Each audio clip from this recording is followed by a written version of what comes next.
Well, hi again, it's Jeff Hopper back with Tracy Hanson talking about matters of the heart, and we've looked at a lot of things so far. We have.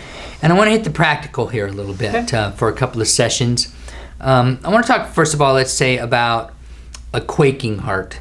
That is when fear kind of enters into our lives, and it happens. And let's kind of, we've been talking along this lines of a swing change and then having to trust that swing change and some of those things. So here we are. You've made a swing change.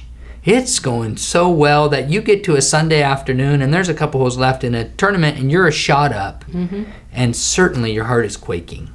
And you have a couple of options at that point. What are they? Well, it can trust the swing change and keep going forward, or fall back to what used to be normal, what used to be comfortable.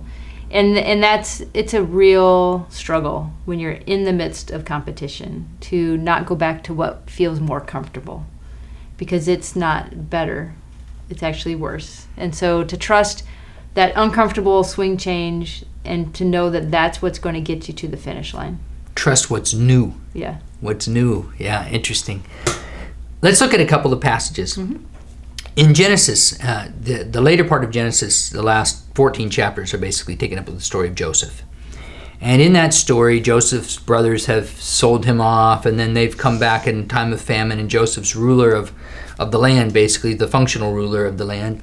And he supplies them with things that they need, but he also plays a bit of a trick on them. Mm. And he plants some silver in their bags, and then he has his guys sent after them, and they basically are found to have his silver in their bags, and oh no, now they're thieves and all of these things. And so they come back to Joseph's presence, and when they get there, he says, "My silver is returned, here it is in my sack." And it says of his brothers, their hearts sank, and they turned to each other trembling and said, "What is this that God has done to us?" So here's an example of this quaking heart, but here's the deal. These guys were, while they had a cultural attachment to God, they had pretty much lived lives without integrity. They were bandits in a lot of ways, and had certainly been that way toward Joseph. So what are they going to do in the midst of this? They're like, "Oh, God did this to us," rather than, "Wow, God, what now?" And I compare that to the story of Mary when the angel appears to Mary. And obviously, here you are, a teenage girl, and this angel shows up in your room. You're like, "Oh," talking about a quaking heart, And her response was very different. Mm-hmm. She was much more, "I want to hear the Lord here. I want to know what's going on. God, what has God done to me?" That was not her response. Right. It was more receptive than that, wasn't it? Yeah, and her heart was still trembling and afraid. But assured. Mm-hmm. Assured. I was in a fellowship with one of our Links fellowships this morning, and we talked about this very thing, that there is probably no greater blessing than the assurance that God is with us. Yeah. Yeah, and that's, Tracy, this is right in the middle of what we've been talking about.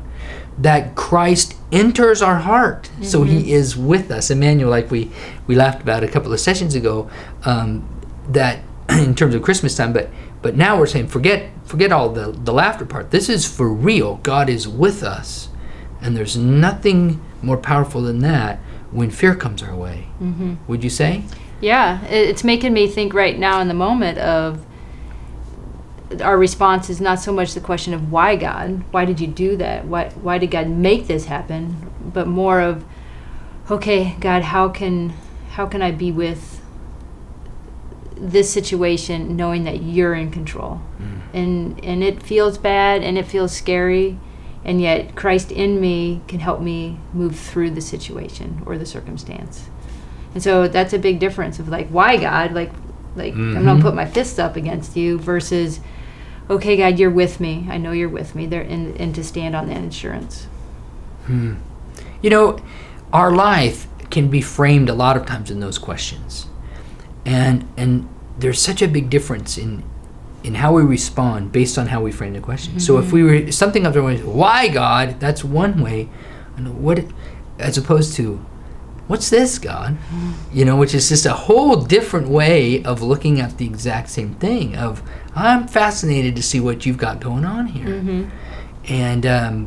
And when we deal with a quaking heart, with our fears that way, saying, well, God is here, so let's see what he's got going on, that's way different. Sure. And I know that I have the tendency to say, put my fists up and say, why is this happening? And I'm learning in the last couple years to sit in the situation and say, okay, what are you doing in my heart? Mm-hmm. What are you doing in my life? How is this going to impact my world? How can I show Christ to other people through the situation? And it's all of it. It's not just one of those things, but it's. I have friends right now that are really struggling through some emotional debris in their life. And to really sit in the emotions and to feel the emotions, knowing that God, he's going to take them out to the other side. But only if we stay soft and receptive. Wow. Thank you, Tracy. That's it's helpful. I mean, practical discussion is always helpful, but that one is significant because we do face fear, and people commonly face that, and it's good to know that God is right there. So.